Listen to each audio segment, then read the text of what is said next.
El 24 de junio, un doble terremoto de magnitudes 7,2 y 7,5 devastó Venezuela, pero no fue un episodio aislado. En los últimos 200 años el país ha sufrido algunos de los terremotos más destructivos de su historia, y la explicación está en la geología del país.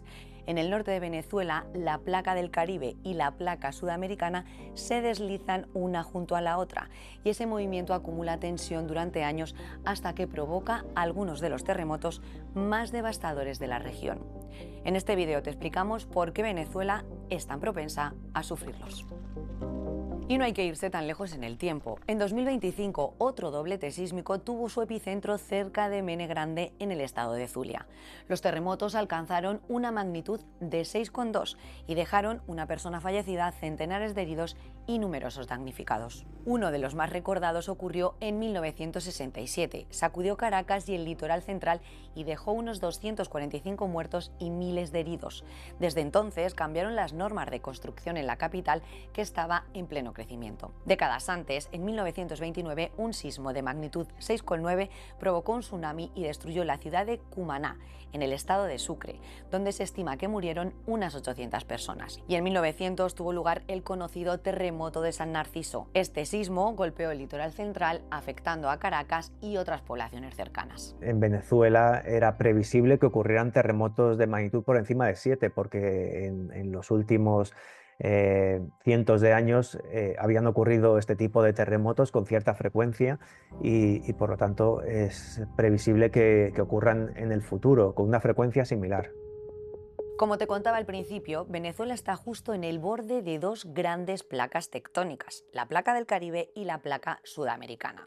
Pero, por ejemplo, a diferencia de lo que ocurre en Chile, donde el movimiento predominante es que una placa se hunde bajo la otra, en Venezuela ambas placas se deslizan lateralmente. Las placas tectónicas pueden colisionar y vemos que una empuja a la otra, o pueden separarse, pueden estarse separando, como ocurre en las dorsales oceánicas, y lo que puede ocurrir es que se estén deslizando, que una se deslice con respecto a la otra. Esto es exactamente lo que sucede en el borde de placas que existe en el norte de Venezuela, entre las placas Caribe y Sudamérica. Ese movimiento es casi imperceptible y apenas avanza unos 2 centímetros al año. Pero las rocas situadas a ambos lados de la falla no se deslizan de forma continua. La fricción las mantiene bloqueadas mientras las placas siguen moviéndose. Durante años la tensión se va acumulando hasta que llega un momento en que la roca ya no resiste más y se rompe, y toda esa energía se libera provocando un terremoto. Pero en el caso de Venezuela, esa energía no se libera en un único punto, se distribuye a lo largo de grandes fallas geológicas que atraviesan el norte del país, como la falla de San Sebastián, El Pilar o Boconó. La falla de San Sebastián, por ejemplo, pasa a unos 30 kilómetros de Caracas, por eso los temblores son relativamente frecuentes en la capital. Y por eso también prácticamente toda la costa norte venezolana está considerada una de las zonas de alta actividad sísmica.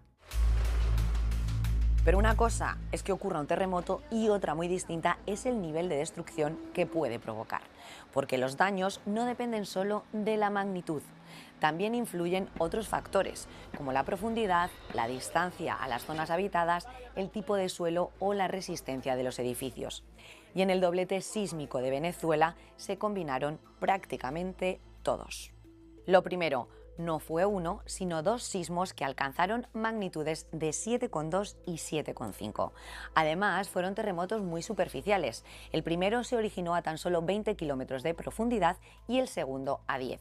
Y lo que pasó es que al recorrer menos distancia hasta la superficie, las ondas sísmicas llegaron con más intensidad y provocaron una sacudida muy fuerte. Como vemos en este mapa, la ruptura comenzó aquí y se propagó a lo largo de la falla durante unos 200 kilómetros, muy cerca de algunas de las zonas más pobladas de la costa central de Venezuela. La ciudad de Caracas, que está más o menos lejos del hipocentro del terremoto, también está muy afectada porque está muy cerca de la falla que ha roto, es decir, está cerca del foco del terremoto. Pero además, cerca del 80% de la población venezolana vive en zonas con alta amenaza sísmica, según la Fundación Venezolana de Investigaciones Sismológicas. Y todos estos factores se combinaron para convertir este doblete sísmico en uno de los más destructivos de la historia reciente de Venezuela.